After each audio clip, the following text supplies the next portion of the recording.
بہترین سرنامہ اور بہترین قانون بنا کر بھیجے جو قیامت تک انسان کے کام آنے والے ہیں۔ پروردگار عالم نے قرآن مجید کی ایک ایسی کتاب جس کا ہر ایک لفظ، ہر ایک حرف، ہر ایک آیت، یہاں تک کہ اس کا نقطہ نقطہ بھی سچا اور صادق ہے۔ اور قرآن کے اندر اللہ نے وہ حکمت اور وہ علم رکھا ہے، انسان جتنا چاہے اور اس کی تعلیم کو حاصل کرنا چاہے، جتنا مطالعہ کرتا چلا جائے گا، جتنا غور و فکر کرتا چلا جائے گا، اتنا ہی اس سے علم اخذ کرتا چلا جائے گا۔ اللہ نے یہ قرآن جو کتاب بھیجی ہے، ہر مذہب، ہر دین، ہر ایک ریلیجن کے اندر کتاب لکھی جاتی ہے۔ کسی بھی مذہب میں چلے جائیں، کسی بھی دین میں چلے جائیں، ہر ایک مذہب، ہر ایک دین کے اندر کوئی نہ کوئی کتاب ہوتی ہے، اور اس کتاب کا تعلق اس دین سے ہوتا ہے، اس مذہب سے ہوتا ہے۔ مگر اللہ نے جو یہ قرآن بنایا ہے، یہ خود ارشاد فرمایا ہے، ارشاد ہوتا ہے بسم اللہ الرحمن الرحیم ھذا بیان للناس، یہ جو کتاب آئی ہے وہ انسانوں کے لیے ہے۔ جو انسان فائدہ اٹھانا چاہے، قرآن کو پڑھنا چاہے اور یہ سمجھنا چاہے کہ قرآن کے اندر کیا ہے، تو یہ انسان کے لیے ہے۔ یہ صرف ایک طبقے کے لیے نہیں ہے کہ صاحب مسلمانوں کے لیے بنا کر بھیج دی گئی ہو اور صرف مسلمان پڑھے۔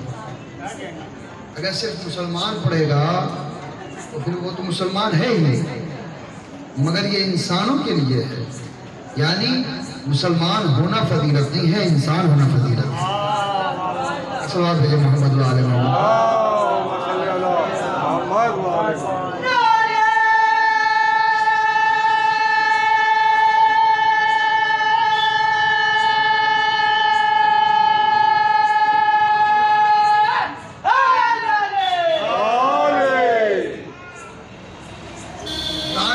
قرآن آیا اور قرآن کو پڑھنا ضروری ہے، سمجھنا ضروری ہے، اور ہر طبقے، ہر ایک انسان کو پڑھنا ضروری ہے۔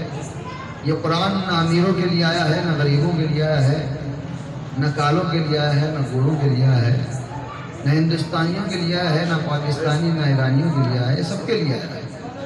اور اس قرآن کو جو بھی پڑھے گا انسان کو فائدہ ہی فائدہ ہوگا۔ لہذا قرآن مجید کو اللہ نے، اب غور و فکر کیجیے گا، یہاں سے میری بات کا آغاز ہو رہا ہے، پروردگار عالم نے یہ 5 مجلسیں ہیں، 5 مجلسوں میں نے جو طے کیا ہے وہ یہ ہے کہ انشاءاللہ ہر ایک دن قرآن سے اور قرآن کی گفتگو سے، جو روزے یہاں پر بنے ہوئے ہیں، یہاں پر مولا کائنات کا روزہ ہے، جناب عباس کا روزہ ہے، اور جناب سکینہ کا روزہ ہے، جناب فاطمہ زہرا کا روزہ ہے، امام حسین کا روزہ ہے، ان سب کی شخصیات پر انشاءاللہ قرآن مجید سے گفتگو کی جائے گی۔ اور ہم یہ بھی کوشش کریں گے، آپ دیکھیں کہ حسین ڈگری ایک ایسی جگہ ہے کہ جہاں پر امام حسین آئے نہیں ہیں، ہندوستان آنے کی خواہش تھی، لیکن معجزہ ایسا ہے کہ ہندوستان کا ہر طبقے کا انسان، ہر ریلیجن کا انسان حسین ڈگری آ کر شفا پا رہا ہے۔ دنیا یہ پوچھ رہی ہے کربلا میں ایسا کیا ہے کہ لوگ دنیا وہاں جا رہی ہے؟ سوچئے جہاں کا ارادہ کیا ہو وہاں شفا مل رہی ہے، تو جہاں حسین شہید ہوئے ہوں گے تو وہاں کیوں نہ شفا ہو؟ انسان نے ارادہ کیا کہ امام حسین نے ہندوستان جانا، آئے نہیں مگر شفا ہے۔ آپ دیکھیں ڈگری کے اندر دور دور سے لوگ آ رہے ہیں اور چاروں طرف معجزہ ہی معجزہ نظر آ رہا ہے۔ یہاں نہ قوم، نہ فرقہ، نہ مذہب، کوئی قید نہیں ہے، جو بھی انسان ہے اسے شفا مل رہی ہے۔ یہی تو قرآن کہہ رہا ہے کہ دیکھو قرآن آیا ہی اس لیے ہے تاکہ انسان اسے سمجھے۔ تو سوچئے جو قرآن انسانوں کے لیے آیا ہو تو رسول اسلام اگر آئے ہوں گے تو صرف مسلمانوں کے لیے نہیں آئے ہوں گے، پوری دنیا کے لیے آئے ہوں گے۔ صلوات بھیجے محمد و آل محمد۔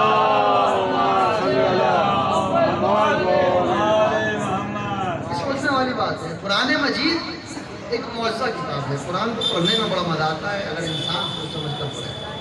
ہم نے قرآن کو صرف اور صرف دعاؤں کے لیے اور اپنے مطلب کے لیے پڑھا ہے۔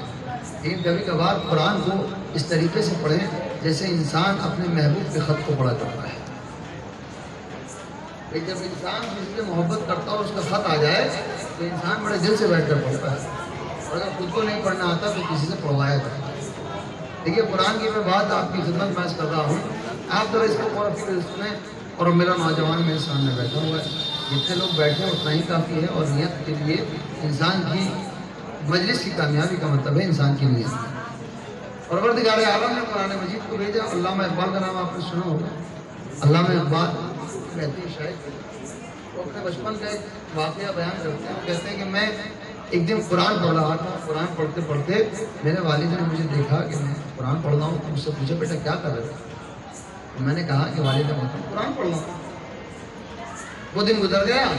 دوسرا دن آیا، پھر پوچھا بیٹا تم کیا کر رہے ہو؟ پھر جواب دیا میں قرآن پڑھ رہا ہوں. تیسرا دن پھر آیا تو پھر والد صاحب نے پوچھا. علامہ اقبال کہتے ہیں میں نے والد صاحب سے بھی پوچھا کہ بابا جان آپ روز دیکھ رہے ہیں میں قرآن پڑھ رہا ہوں اور اس کے باوجود بھی آپ مجھ سے روز پوچھتے ہیں کہ میں کیا کروں. کہا کہ اے اقبال میں نے تمہیں دو جگہ پر دیکھا ہے. ایک میں نے تمہیں اخبار پڑھتے ہوئے دیکھا ہے، ایک قرآن پڑھتے ہوئے دیکھا ہے. قرآن پڑھتے ہو بڑے سیریس ہو کر پڑھتے ہو، اور جب اخبار پڑھتے ہو تو کبھی تمہارے چہرے پر مسکراہٹ آتی ہے، کبھی غمگین ہو جاتے ہو، کبھی مسکرا دیتے ہو. تو علامہ اقبال نے کہا کہ میں چونکہ قرآن کو سمجھ نہیں پاتا ہوں، صرف عربی پڑھتا ہوں، اس وجہ سے سمجھ میں کچھ نہیں آتا، لیکن اخبار تو میری سمجھ میں آتا ہے نا. تو ایک مرتبہ کے والد نے پوچھا یہ بتاؤ اے اقبال نیوز پیپر میں اخبار میں جتنی خبریں سب سچی ہیں؟ تو انہوں نے کہا نہیں سب سچی نہیں ہیں. اب دوسرا سوال کیا یہ بتاؤ قرآن میں جتنی خبریں ان میں سے کوئی ایک جھوٹی ہے؟ کیا قرآن کے اندر کوئی خبر جھوٹی ہے؟ انہوں نے کہا نہیں. تو کہا بیٹا جس کے اندر کوئی خبر جھوٹی نہیں ہے اسے تو سمجھ کے نہیں پڑھتے ہو، اور جس کی خبروں کا یقین نہیں ہے اسے ملائز ہونے سے پڑھتے ہو. ایک سوال ہے محمد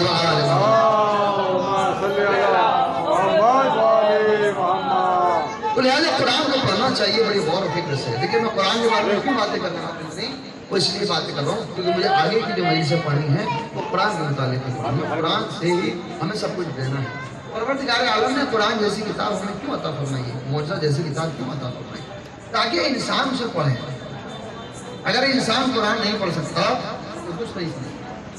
آج یہ مسلمان پوری دنیا کے اندر پھیلا ہوا ہے اور مسلمان کو لوگ نہ پہچان کر آتنوادی بھی کہہ دیتے ہیں. وہ وجہ کیا ہے؟ کہ انسان قرآن نہیں سمجھ رہا، قرآن نہیں پڑھ. اگر قرآن پڑھے انسان تو انسانیت کا ایک پیغام انسان پر پہنچے گا. قرآن کیا ہے؟ قانون.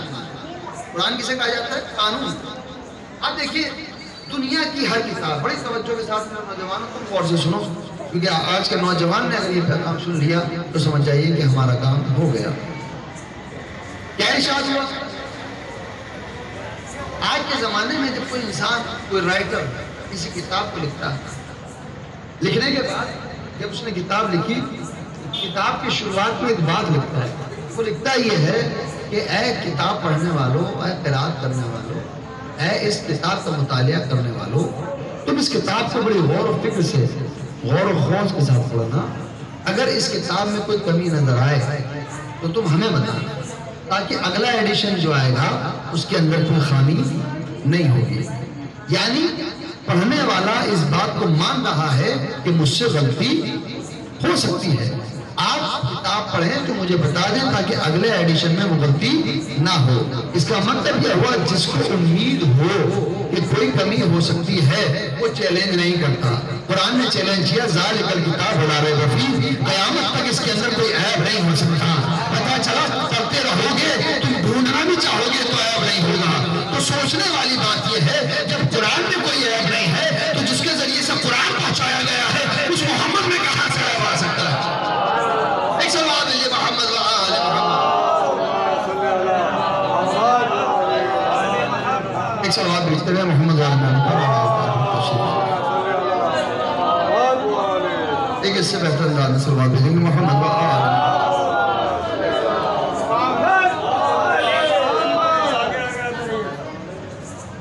ایک سوال ہے یہ محمد و آل محمد.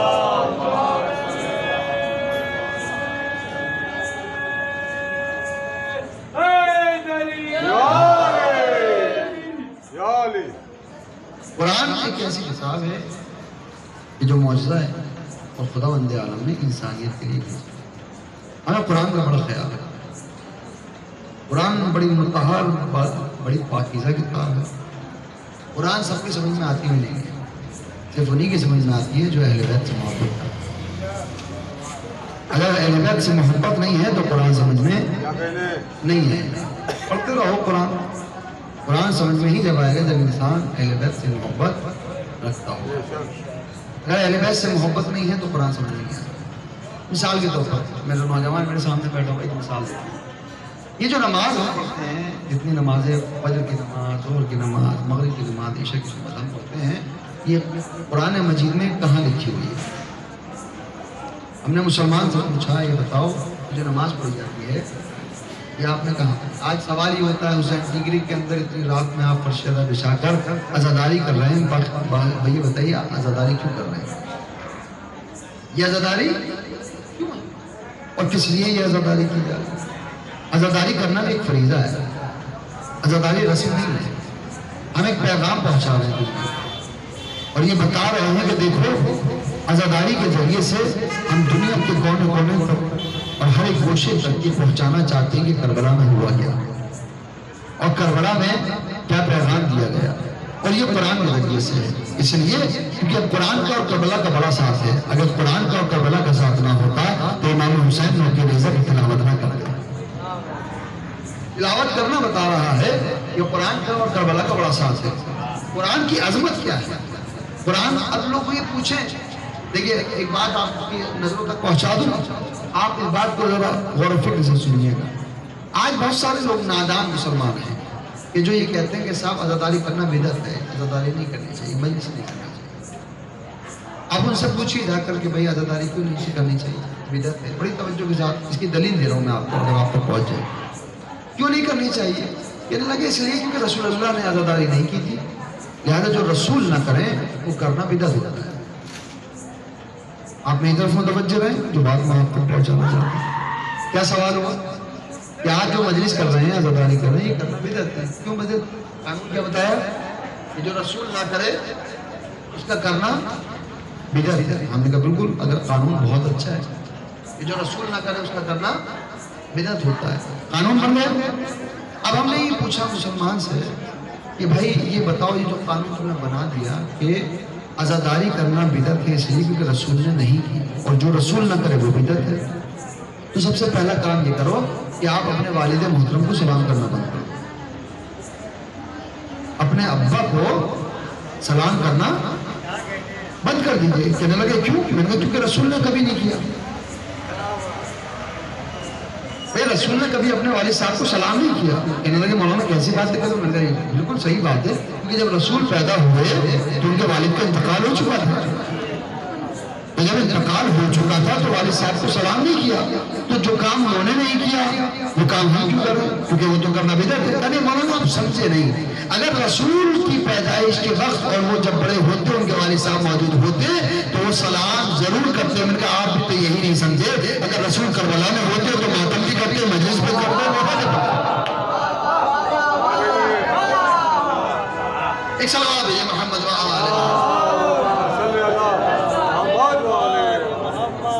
یہ قرآن کی دلیل ہے۔ یعنی بیچ بیچ میں باتیں آتی رہیں گی اور میں آپ کو نوجوان کو دیتا رہا ہوں۔ دیکھیے قرآن پڑھنے کا بڑا فائدہ ہے۔ قرآن سے فائدہ یہ ہوتا ہے، ایک چیز تو یہ ہے کہ ہم کو علم ملتا ہے، اور دوسری چیز یہ ہے کہ اس سے برکتیں پیدا ہوتی ہیں۔ ہمارا کیا ہے؟ ہمارا طریقہ یہ ہے کہ ہم قرآن اتنا ہی پڑھتے ہیں جتنی ہمیں ضرورت ہوتی ہے۔ مان لیجیے آپ کا کاروبار نہیں چل رہا ہے، مولانا کو سورہ بتا دیے، ہم نے کہا کہ سورہ واقعہ پڑھا کریے، پورا قرآن چھوڑ کے صرف سورہ واقعہ پڑھ رہے ہیں، نشان لگا لیا، وہیں سے کھولا پڑھا بند کر دیا۔ یہ ہوتا ہے نہیں ہوتا؟ ہم نے کہا کہ صاحب سورہ رحمان پڑھیے، بس سورہ رحمان پر نشان لگا لیا۔ اب 114 سورے ہیں، سارے سورے چھوڑ کر ہم سورہ رحمان پڑھ رہے ہیں۔ آج کے زمانے میں آپ مجھے بتائیے، اگر آپ کو کوئی دوست ہو اور آپ سے مطلب سے بات کرتا ہو، اگر آپ کا دوست ہو اور آپ سے مطلب سے بات کرتا ہو، آپ کتنے دن دوستی رکھیں گے؟ ایک بار آپ نے پرکھ لیا مطلب سے بات کرتا ہے، دوسری مرتبہ دیکھ لیا مطلب سے بات کرتا ہے، تیسری مرتبہ پرکھ لیا تو مطلب سے بات کرتا ہے، چوتھی مرتبہ کہیں گے تو مطلب ہی ہے، جب بھی بات کرتا ہے مطلب سے بات کرتا ہے، لہٰذا اس سے دوستی چھوڑو. کتنا رحمان ہے وہ خدا کہ مطلب سے پکارو تب بھی دیا کرتا ہے، محبت سے پکارو تب بھی دیا کرتا ہے. مطلب سے پکارو تب بھی دیا کرتا ہے، محبت سے پکارو تب بھی دیا کرتا ہے. یہ ہے قرآن کا موضوع. قرآن کی عظمت کتنی ہے. قرآن پڑھنے کا فائدہ سب سے بڑا یہ ہے کہ انسان کا دل منور ہو، دل میں روشنی ہو جائے. اور جب قرآن انسان تلاوت کرتا ہے تو پھر قرآن کو دیکھنا بھی ثواب ہے. اگر آپ پڑھتے پڑھتے تھک جائیں زبان سامنے کر لیے، جیسے رمضان میں انسان پڑھتے پڑھتے تھک جاتا ہے انسان، تو صرف قرآن کو دیکھتا رہے وہی ثواب حاصل ہوگا. قرآن پڑھنے کا 3 چیزیں ایسی ہیں کہ جن کو صرف دیکھنا عبادت ہے. قرآن پڑھتے پڑھتے تھک جاؤ تو قرآن کو دیکھنا عبادت. خانہ کعبہ کا طواف کرتے کرتے تھک جاؤ تو خانہ کعبہ کا دیکھنا عبادت. اور والدین کے چہرے کو دیکھنا عبادت. چوتھی چیز بھی بعض روایت میں ہے کہ عالم کا دیکھنا عبادت. کتنی چیزیں ہو گئی؟ قرآن کا دیکھنا عبادت، خانہ کعبہ کا دیکھنا عبادت، ماں باپ کا دیکھنا عبادت، اور عالم کے چہرے کو دیکھنا عبادت. رسول سے کسی نے پوچھا یا رسول اللہ کہ 4 چیزیں الگ الگ ہیں، والدین اگر ہو ضرور نہیں قرآن سامنے ہو، قرآن سامنے ہو ضرور نہیں خانہ کعبہ سامنے ہو، خانہ کعبہ سامنے ہو ضروری نہیں ہے کہ عالم دین سامنے ہو. چاروں ثواب ایک کیسے ہو جائیں کہ بس علی کے چہرے کو دیکھ لو تو میں چاروں ثواب ہوتے چلا جائیں.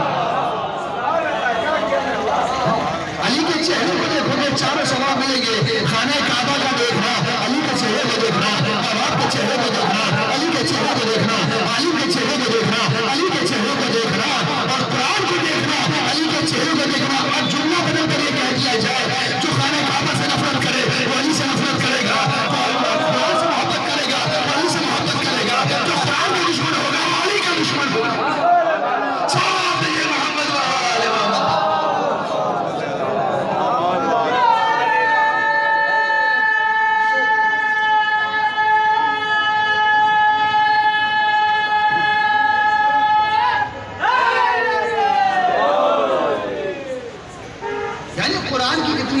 دیکھیں آج میں پوری مجلس آپ کو خدمت میں قرآن کی فضیلتیں بیان کر رہا ہوں، اور کل سے پھر قرآن کے ساتھ ساتھ اہل بیت کی فضیلتیں قرآن کی آیتوں سے ثابت کرنے کی کوشش کروں. پروردگار عالم نے قرآن جیسی کتاب عطا فرمائی. قرآن کیسی معتبر کتاب ہے، بڑی توجہ کے ساتھ سنیں. قرآن کتنی قرآن میں ارشاد فرمایا لا یمسہ الا المطہرون. قرآن کو کوئی چھو نہیں سکتا سوائے اس کے جو پاک کو پاکیزہ ہو. قرآن کو کوئی نہیں چھو. اچھا یہاں پر 2 چیزیں، ایک ظاہری طہارت، ایک باطنی طہارت. انسان وضو سے ہو، پاک کپڑے ہوں اور قرآن پڑھ رہا لا یمسہ الا المطہرون، اگر اس کا دل نجس ہے تو اسے قرآن سمجھ میں نہیں آئے گا. لباس پاک ہو، وضو کیے ہوئے ہو، مگر دل پاک نہ ہو تو قرآن سمجھ میں نہیں آئے گا. کیسے آئے گا قرآن؟ کہنے لگے کہ صاحب اگر قرآن سمجھ میں آتا ہوتا تو یہ جو عزاداری کر رہے ہیں سب کرتے ہیں، مگر عزاداری کا بڑی توجہ کے ساتھ سنیے گا. عزاداری قرآن میں ہے کہاں؟ تو بڑے عالم دین نے بڑے اچھا جواب دیا تھا. کہنے لگے کیا بات کر رہے ہیں، قرآن کے اندر ہر جگہ پر ہے. عزاداری آپ کو قرآن میں نظر آئے گی. کہنے لگے کیسے؟ ایسے جہاں پر قرآن میں لکھا ہے فجر کی 2 رکعت پڑھا کرو، ظہر کی 4 رکعت پڑھا کرو، عصر کی 4 رکعت پڑھا کرو، مغرب کی 3 رکعت پڑھا کرو، عشاء کی 4 رکعت پڑھا کرو.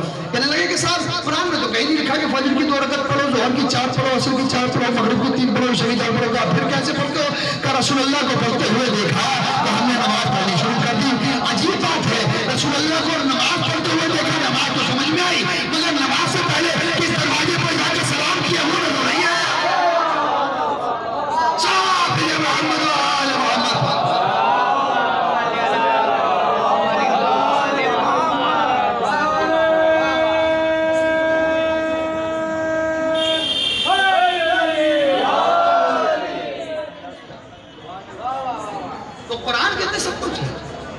انشاءاللہ مجھے موقع ملا کہ 5 مجلسوں میں قرآن کی آیت کو صحیح کربلا پڑھ کر دکھاؤں گا. قرآن پہلے نازل ہوا ہے کربلا بعد میں. مگر کربلا کا ذکر قرآن میں اور انشاءاللہ پروردگار عالم نے قرآن جیسا موضوع قرآن گھروں میں رکھنے کے لیے نہیں ہے، قرآن دلوں میں اتارنے کے لیے ہے۔ میری ماں بہنیں بھی اس بات کو سن رہی ہیں، آج ہمارے رسم یہ ہوتی ہے کہ جب ہم اپنی بیٹی کو رخصت کرتے ہیں تو قرآن دے کر رخصت کرتے ہیں۔ فضیلت قرآن گود میں رکھ کر رخصت کرنا نہیں ہے، فضیلت دل میں اتار کر قرآن رخصت کرنا ہے۔ انسان میری ماں بہنیں سنیں، گھروں میں پڑھنا قرآن کم سے کم علماء نے فرمایا، معصومین نے فرمایا کہ کم سے کم 40 آیتیں انسان کو ایک دن میں ضرور پڑھنی چاہیے۔ کہنے لگے یہ تو بہت آسان سی بات ہے، 40 آیتیں مشکل سے 10-15 منٹ میں پڑھ لگے انسان، لیکن 40 آیتوں کو پڑھنا فضیلت نہیں ہے، 40 آیتوں کو معرفت کے ساتھ پڑھنا ضروری ہے۔ قرآن کیا ہے؟ اب قرآن نے چیلنج کیا، قرآن کے اندر ہر خشک و تر موجود ہے، ہر خشک و تر موجود ہے، مطلب زمین ہو، آسمان ہو، چرند ہو، پرند ہو، آسمان کچھ بھی ہو، سب کا سب قرآن کے اندر موجود ہے۔ کہنے لگے یہ ہو نہیں سکتا، اتنی سی کتاب قرآن جس کے اندر 30 پارے ہیں، 30 پارے ہیں، اور اس کے اندر بھی آپ کی کہتے ہیں زمین و آسمان سارے علم بھرے ہوئے ہیں۔ میں نے کہا حضور میں نے تو بات بہت بڑی کہہ دی، قرآن کی بات نہیں کر رہا ہوں، بلکہ سورہ حمد کے اندر پورے ہر خوش کو تر سمایا ہوا ہے۔ کہنے لگے اچھا آپ نے اور چیلنج بڑا کر دیا، سورہ حمد اتنا سا اس میں پوری دنیا سمائی ہوئی ہے۔ میں نے کہا یہ بھی بات بہت بڑی تھی، بلکہ میں یہ تو کہتا ہوں اللہ نے پوری دنیا کو بسم اللہ کے اندر سمایا رکھا ہے۔ کہنے لگے آپ تو اور مشکل کرتے چلے جا رہے ہیں، بسم اللہ کے اندر پوری دنیا کیسے آ سکتی ہے؟ میں نے کہا یہ بھی بہت بڑی بات تھی، اللہ نے بائے بسم اللہ کے اندر پوری دنیا کو سما رکھا ہے۔ کہنے لگے کہ صاحب اچھا آپ نے اور تنگ کر دیا، میں نے کہا یہ بھی بات بڑی تھی، بلکہ یہ کہہ دوں کہ اللہ نے بے کے نقطے کے اندر پوری دنیا کو سما رکھا ہے، پوری دنیا کو بے کے نقطے میں سما رکھا ہے۔ کہنے لگے بھائی یہ بات جو ہے آپ بالکل غلط کر رہے ہیں اور آپ زیادہ باتیں کر رہے ہیں، آپ جو غلو کر رہے ہیں، ایک نقطے میں پوری دنیا کیسے سما سکتی ہے؟ تو آج کے زمانے میں بڑا آسان ہے اس بات کو سمجھنا۔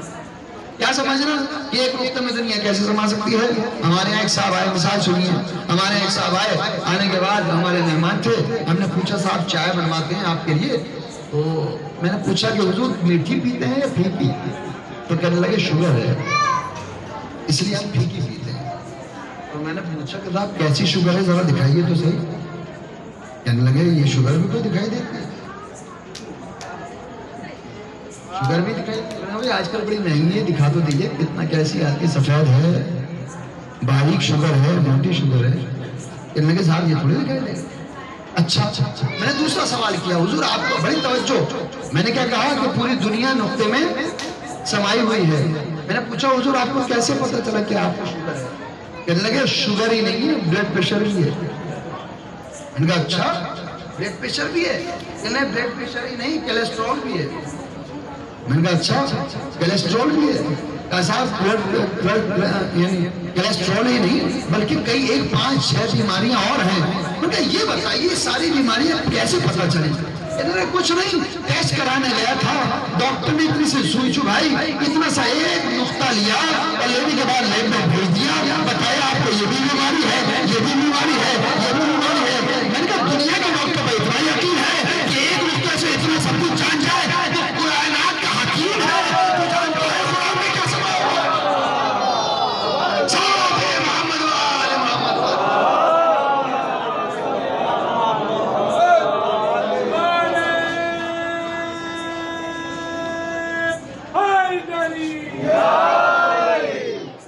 اللہ نے قرآن مجید میں ہر علم رکھا ہے۔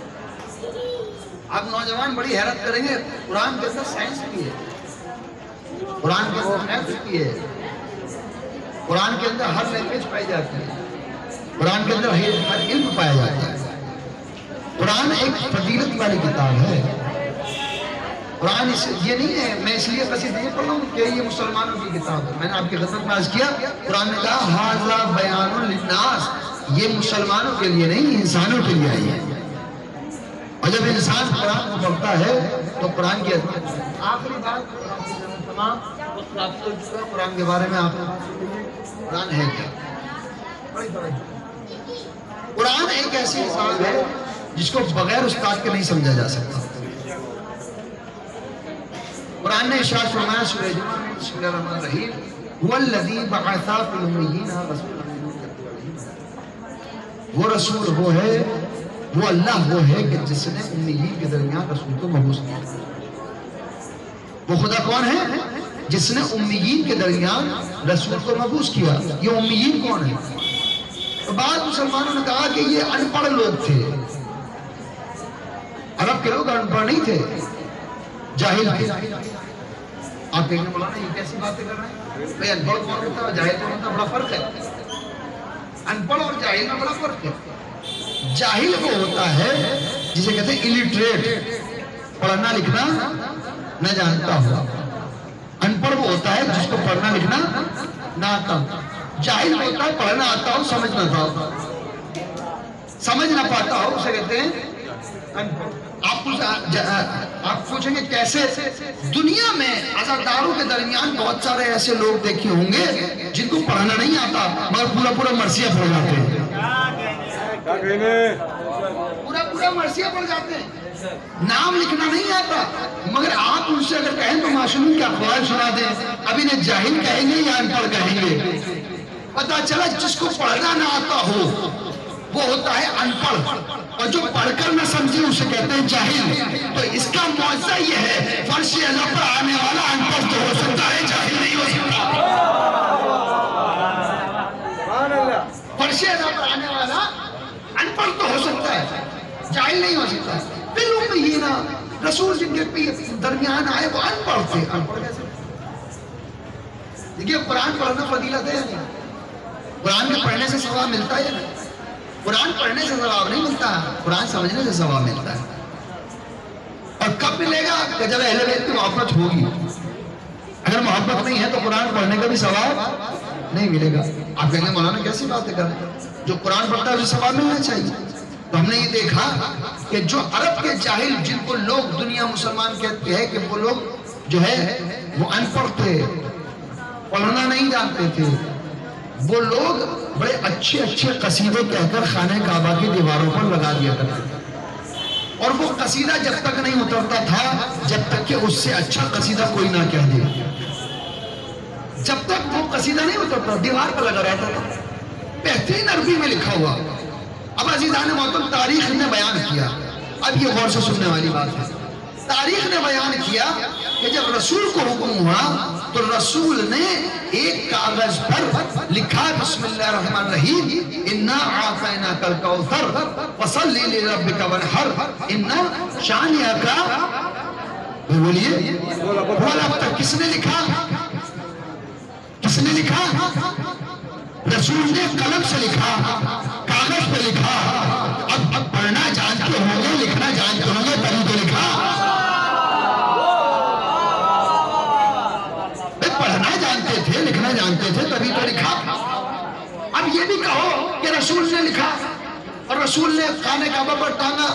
اب یہ روایت ایک یعنی فرقے میں نہیں ہے، مسلمانوں کا ہر طبقہ لکھتا ہے کہ رسول نے خانہ کعبہ پر یہ آیت لکھوائی۔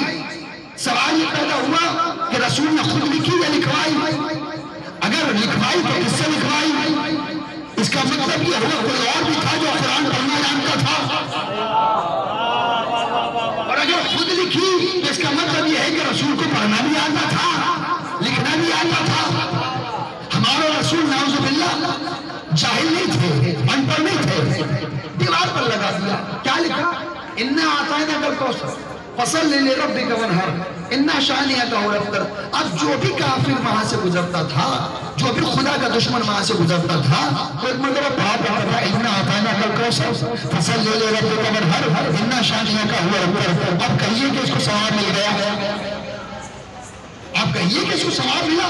کہنے کیوں ثواب نہیں ملے گا؟ میں نے کہا تلاوت کر رہا ہے، تلاوت خود تو کر رہا ہے مگر ایمان نہیں ہے۔ پتہ چلو قرآن سمجھ میں ہی اس کی آتا ہے، اور ثواب اسی کو ملتا ہے جس کے دل کے اندر محمد ہو اور علی ہو۔ اگر یہ دونوں نہ ہوں گے تو تلاوت تو کرے گا، نہ ثواب ملے گا نہ علم حاصل ہوگا۔ ثواب ہے محمد علیہ محمد۔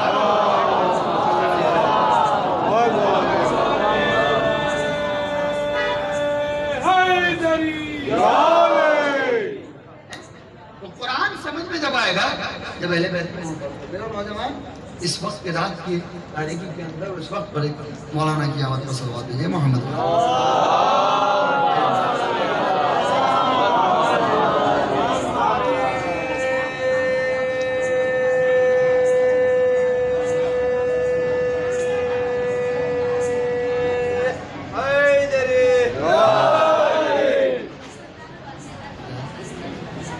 ایک اور صلوات دیجیے محمد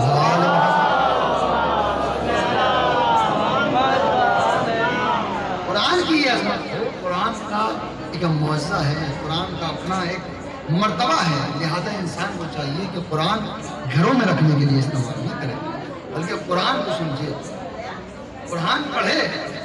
اور رسول نے قرآن کو ہم تک اس لیے نہیں پہنچایا کہ ہم وقت وقت اور مطلب اور اپنے مزاج کے اعتبار سے پڑھیں، قرآن کو قرآن کے مزاج کے اعتبار سے ہی پڑھنا چاہیے۔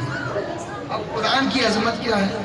دیکھیے قرآن کی عظمت یہ ہے اور قرآن کی اہمیت یہ ہے، قرآن کا مطلب یہ ہے۔ آپ میری طرف متوجہ رہیں، سوال دیجیے محمد بارے میں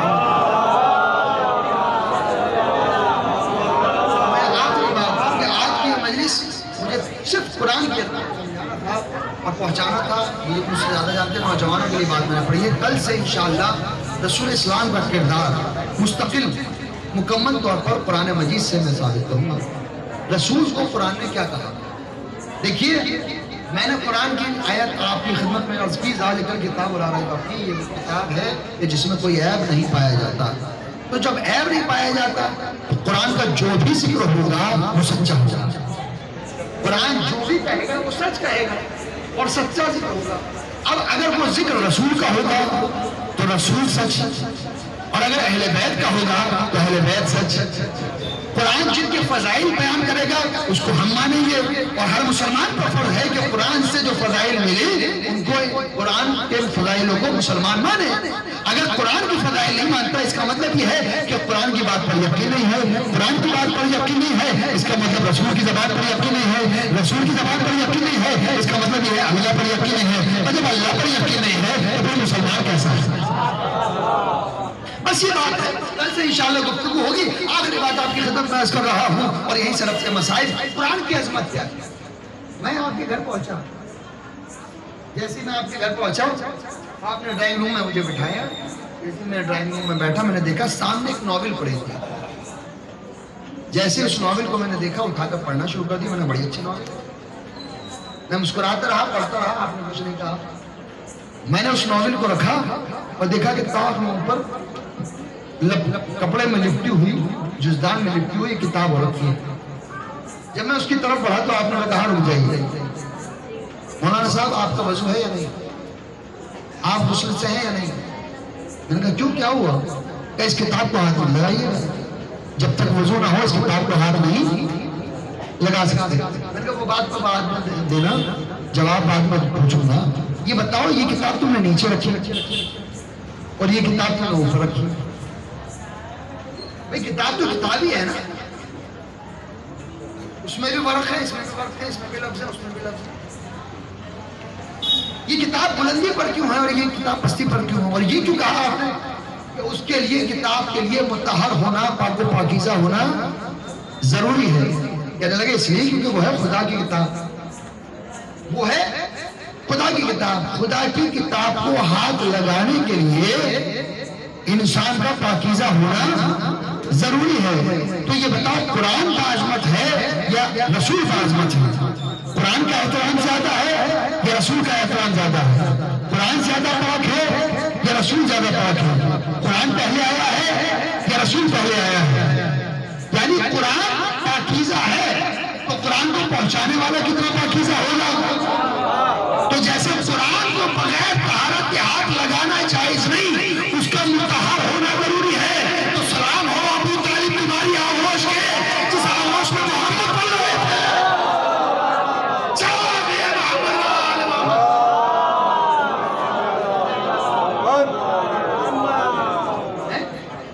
اور آخری بات اسی پہلو کی آخری بات، دوسرا سوال ہم نے کیا کیا؟ یہ بتاؤ توجہ کے ساتھ میرے نوجوانوں، آپ تک یہ بات پہنچا ہے تو میرے ساتھ بولیے گا۔ یہ بتائیے بھائی یہ کتاب آپ نے اونچائی پہ کیوں رکھی اور یہ کتاب کہنے لگے وہ ہے خدا کی کتاب، اور یہ ہے دنیاوی کتاب، اس کا لکھنے والا دنیا والا، اس کا خدا مالک، اور وہ آسمان سے اتری ہے۔ میں نے کہا سمجھ میں نہیں آئے گا۔ کہنے لگے جو خدا کی طرف سے آئے اسے بلندی پہ رکھا جاتا ہے، جو دنیا بنائے اسے نیچے رکھا جاتا ہے۔ بڑی توجہ کے ساتھ، جو خدا کی طرف سے آئے، خدا بنائے جسے، اسے بلندی پہ رکھا جاتا ہے، اور جس کو دنیا بنائے اسے نیچے رکھا جاتا ہے۔ آپ سمجھ میں آیا؟ رسول اللہ نے غدیر میں سب کو نیچے کیوں اٹھایا، علی کو اوپر کیوں اٹھایا؟ صلی محمد وآل محمد۔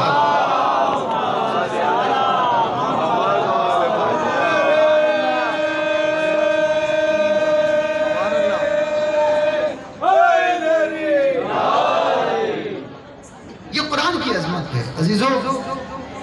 تفصیلی گفتگو چاہیے قرآن کے سمجھانے کے لیے، اور قرآن میں کم سے کم 100 آیتیں ایسی ہیں جس میں قرآن کی آیتوں سے یہ پتہ چلتا ہے، اور قرآن بیان کرتا ہے کہ قرآن اور رسول کوئی الگ نہیں ہے۔ جو معجزہ قرآن کا ہے وہی معجزہ رسول کا ہے، اور جو معجزہ رسول کا ہے وہی معجزہ قرآن کا ہے۔ انشاءاللہ کل یہیں سے گفتگو رہے گی۔ آپ کے ذہن میں میری بات آ چکی ہے، میں نے آج آپ کی خدمت میں، آپ کے ذہنی عالیہ میں یہ بات پہنچانے کی کوشش کی ہے کہ قرآن مجید ایک ایسی کتاب ہے جو اللہ کی کتاب ہے، باعظمت کتاب ہے، اس کا ہر لفظ، ہر حرف، اور یہاں تک کہ نقطہ نقطہ بھی سچا ہے۔ اب قرآن اگر کسی کی تعریف کرے تو اس پر کسی کو اعتراض نہیں ہونا چاہیے۔ اگر قرآن کے علاوہ کوئی تعریف ملے تو روایت کے بارے میں تو ہم کہہ سکتے ہیں کہ روایت جھوٹی ہو سکتی ہے، مگر قرآن کی آیت کے بارے میں نہیں کہہ سکتے کہ قرآن کی آیت جھوٹی ہے۔ کل سے یہیں سے انشاءاللہ فضائل رہیں گے، ایک ایک دن ہر ایک معصوم کے فضائل بیان کرنے کی قرآن سے میں کوشش کروں گا۔ آج یہیں پر بات کو سمیٹتا ہوں، اور پروردگار ہم کو قرآن سمجھنے اور پڑھنے کی توفیق۔ قرآن ایک ایسی کتاب ہے کہ جس کو اہل بیت نے ایسا حفاظت کے ساتھ رکھا کہ گردن کٹنے کے باوجود بھی ان کے نظام پر تلاوت ہوتی ہے۔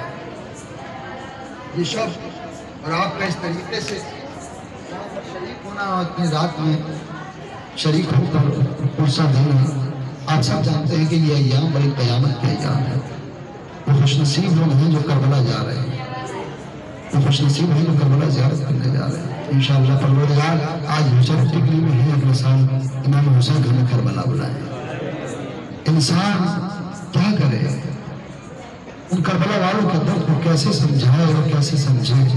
اگر انسان کربلا کا غم سوچ میں جڑ جائے تو انسان دنیا سے چلا جائے گا، مگر کربلا کا غم سمجھ میں نہیں آئے گا۔ اس لیے کیونکہ جوان بیٹے کے لاشیں کا اٹھانا ہر کسی کے بس کی بات نہیں ہے، بھتیجے کے لاش کے ٹکڑوں کو اٹھا کر لانا ہر کسی کے بس کی بات نہیں ہے۔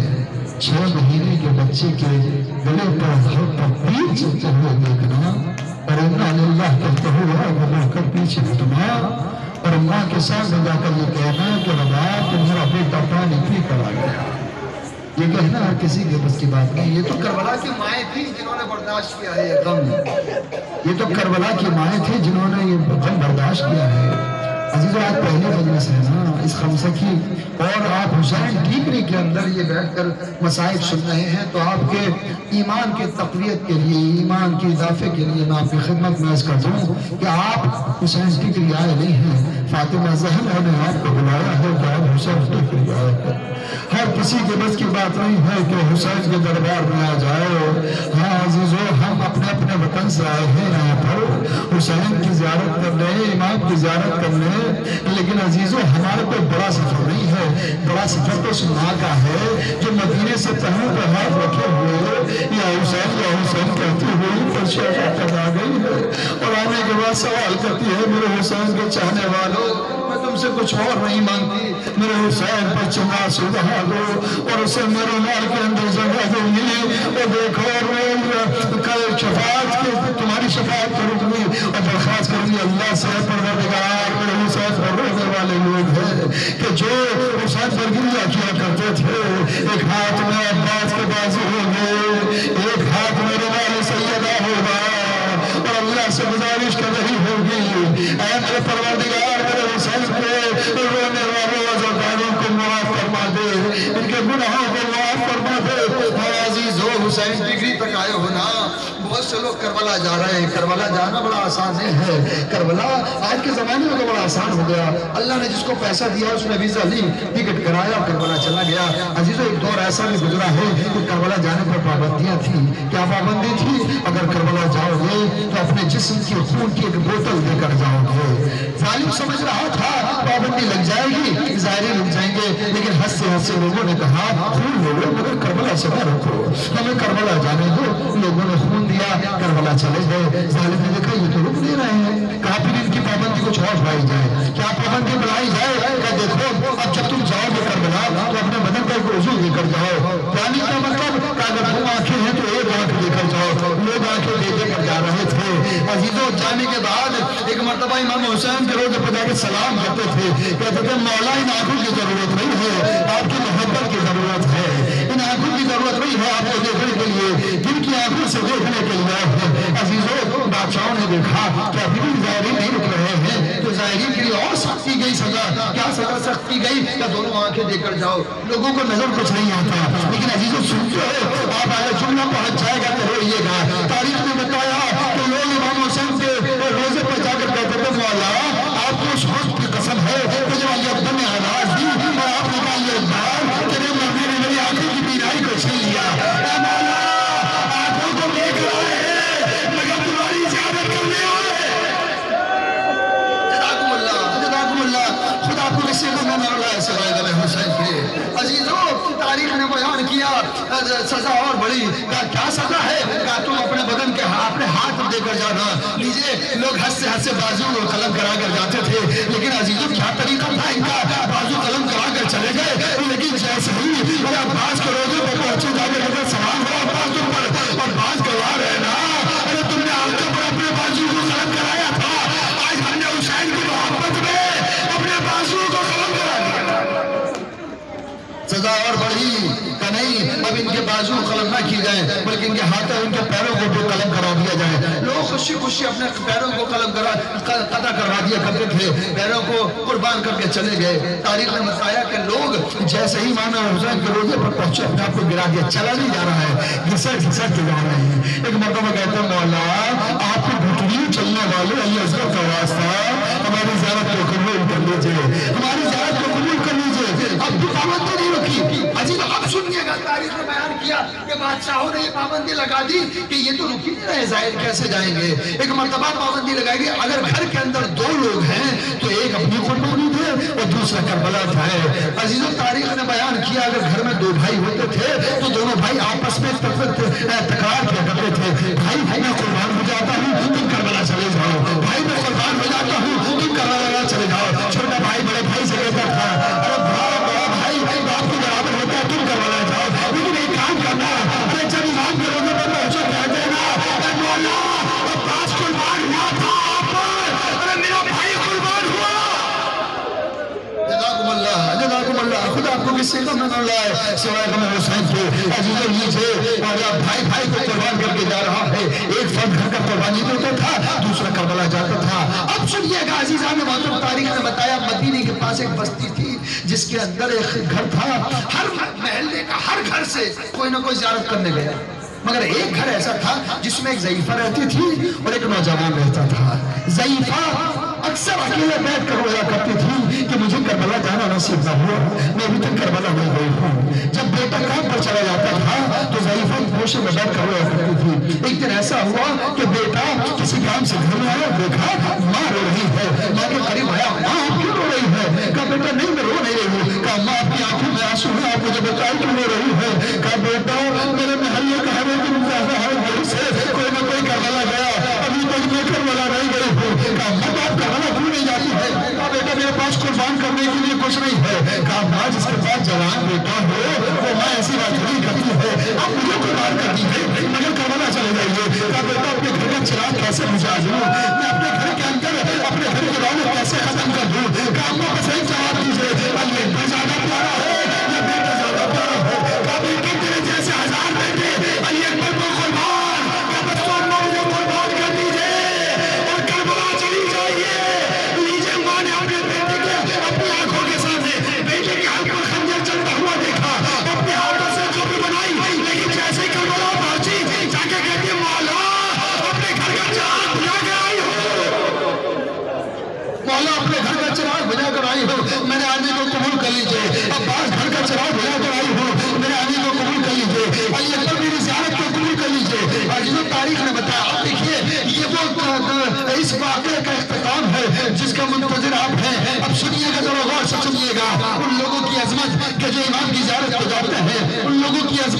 حسین ٹک گیا ہے، ان لوگوں کی عظمت جو کربلا جاتے جا رہے ہیں، ان لوگوں کی عظمت جو ظاہر حسین ہے۔ عزیزوں یہ تمام ضیافتیں کرنے کے بعد جیسے ہی اپنے وطن واپس گئی، وہ اپنے گھر بھی گئی، سیدھی قبرستان گئی۔ قبرستان جا کر کیا دیکھا؟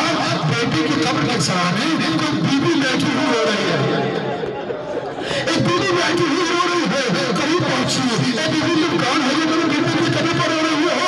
اور اس بی بی نے کہا اے زائرہ یہ میرا بیٹا ہے جس کی قبر پر میں رو رہی ہوں۔ کہا نہیں بی بی میں نے اپنے ہاتھوں سے قبر بنائی تھی، یہ تو میرے بیٹے کی قبر ہے۔ کہا نہیں زائرہ یہ میرے بیٹے کی قبر ہے۔ کہا لگتا ہے آپ کو کچھ مغالطہ ہوا ہے۔ قانون مغالطہ نہیں ہوتا، لیکن مطلب زائرہ نے ہاتھ جوڑ کر کہا تمہیں فاطمہ کا واسطہ، تم بتا دو کون ہو؟ میں جتنا کہنا تھا کہا بی بی تم نے پہچانا اور میں حسین کی پیاری ماں فاطمہ زہرا تو میرے بیٹے کی قبر پر گئی تھی، ارے میں تیرے بیٹے کی قبر پر ہو گئی۔ ارے جو میرے بیٹے کی قبر پر جانتا ہے میں اسے دعائیں دیا کرتی ہوں، تیرے بیٹے نے بڑا کارنامہ انجام دیا، میرے بیٹے پر قربان ہو گیا۔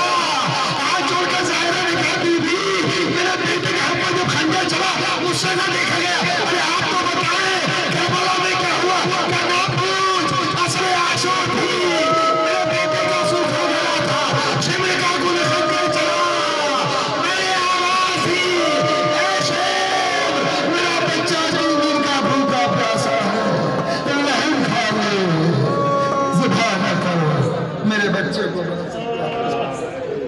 سيعلم الذين ظلموا عن قلبهم إنا لله وإنا إليه راجعون وزمن القضاء وتسكين وإلى واسطہ محمد وآل محمد کا رون دے عالم آزادی کے جواب میں بیٹھ کر ہم یہ عزاداری کر رہے ہیں پروردگار ہم گنہگاروں کی اس مختصر سی عبادت کو قبول فرما۔